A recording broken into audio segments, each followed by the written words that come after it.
Ever tried to do some sort of artwork or any kind of picture or painting or drawing or a craft or maybe a sculpture, and when it doesn't turn out to look the way that you pictured in your head, how frustrating is that?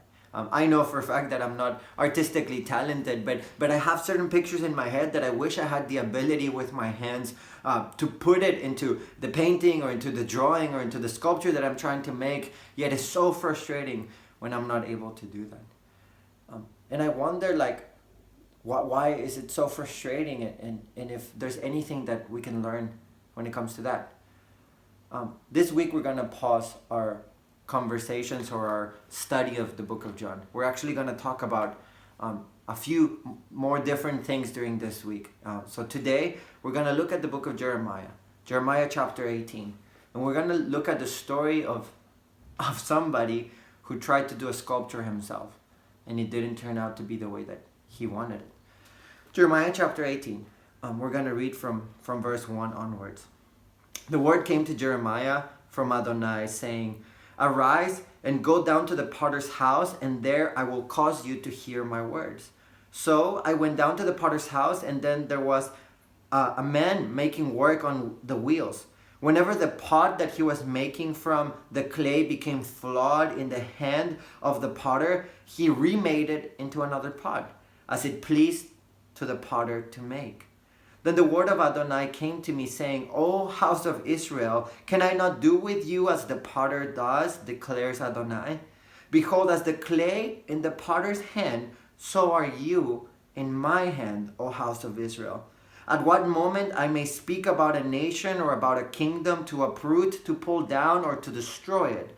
But if that nation turns from their evil, because of what I've spoken against it, I will relent concerning the calamity that I plan to do to it. Or another time I may speak about a nation or about a kingdom to build up or to plant it. But if it does evil in my sight, not listening to my voice, then I will relent of the good that I had said I would do."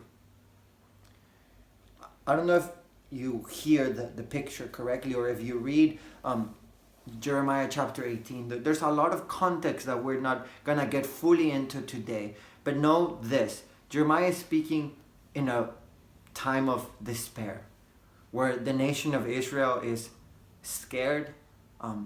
They're going through a lot, and they're losing their security, which means they're losing their land, they're losing their houses, they're going to be taken away.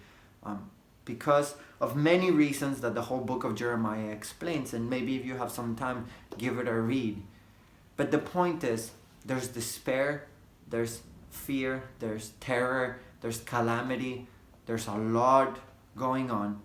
And Jeremiah speaks about this craftsman, this pot maker, who uses clay to make certain vessels or maybe certain artwork.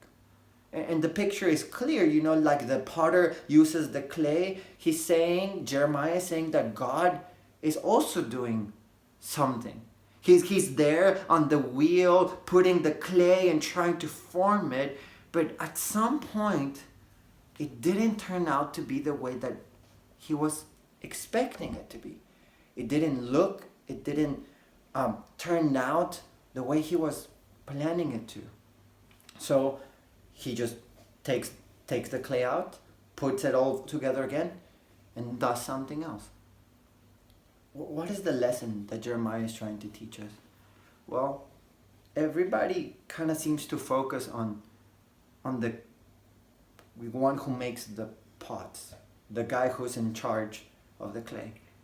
And it's true, the guy in charge of the clay gets to decide and picture the way that he foresees it. And yes, God is sovereign and He's Lord, and He is at work, and He's trying to do what He knows how to do best with our lives and with us as humanity.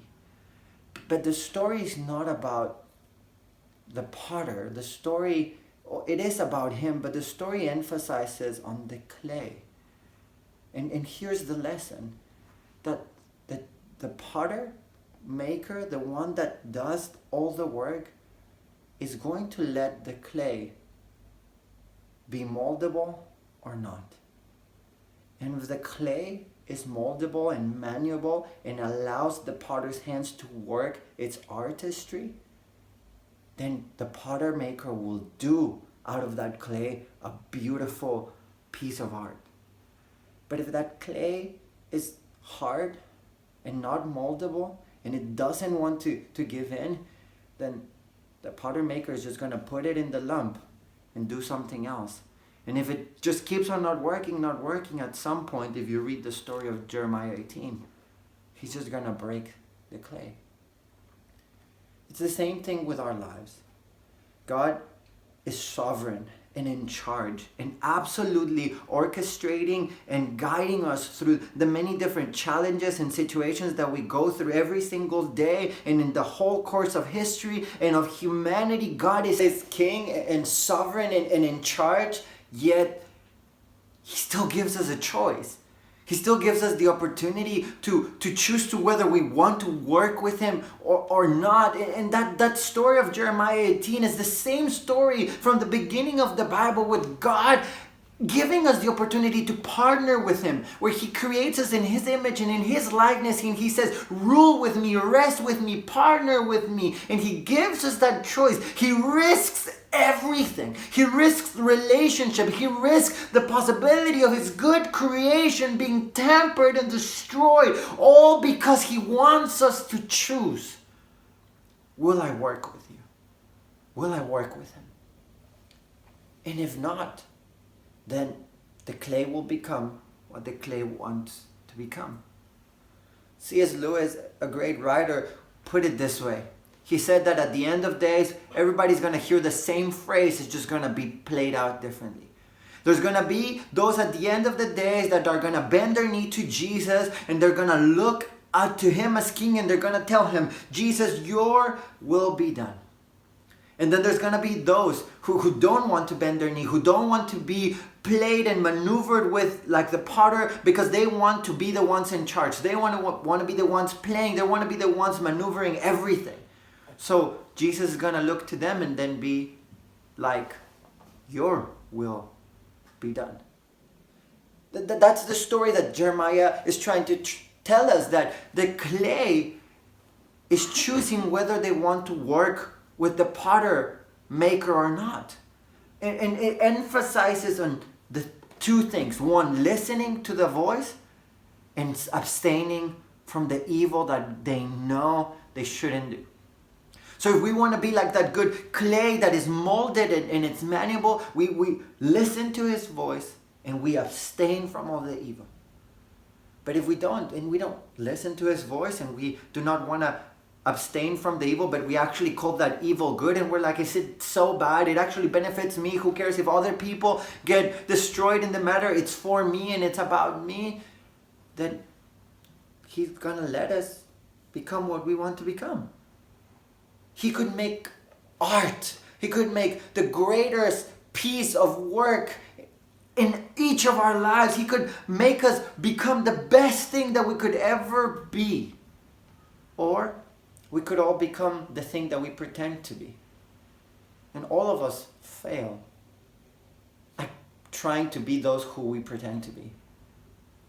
But God will succeed in making us who he wants us to be, who he created us to be. He says in Ephesians chapter 2 that he created us for good works. That we are, in another translation, he says we are his masterpiece.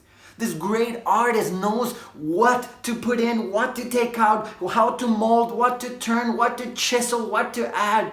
He is making the greatest masterpiece work in your life and in my life if we let him. He's going to achieve and succeed if we let him. But if we don't want to choose him, if we don't want to be that clay that is moldable, we just want to be hard and redefine wisdom in our own eyes and choose for ourselves, then he'll let us become that. Because that's who we want to be. And that's the story that I think we have the great opportunity to learn from today. That we could become the masterpiece God created us to be. I know we were all looking forward to this lockdown ending this week. And that now there's more days added. And there's frustration, and there's hurt, and there's pain, and there's uncertainty, and there's a lot of fear, and there's a lot of things that are happening right now. And I'm not even thinking about all the hurt and struggle that so many people who are in such hectic circumstances are going to go through, because this has been happening for 2.5 weeks, and it's going to keep happening for another 2.5, and it's just, man, it's going to be a mess. I can't even begin to imagine that. It sounds like we are, like the audience, at least a little bit of Jeremiah, who are in despair, who are in calamity, who are scared. And God is telling us, let me work with you. Let me maneuver you. Let me take out what doesn't belong. Work with the things that are there. Heal and restore the wounds and the pain. Move and take away from your worldview everything that doesn't belong there. Twist and turn, and it might hurt and it might be painful. But if you let Him, He will make you His masterpiece. Or you could choose to get hard and say, no, I'm going to do what I want to do. I'll figure out in my own way. It will become hard and maybe even destroyed. Which one do you want to be?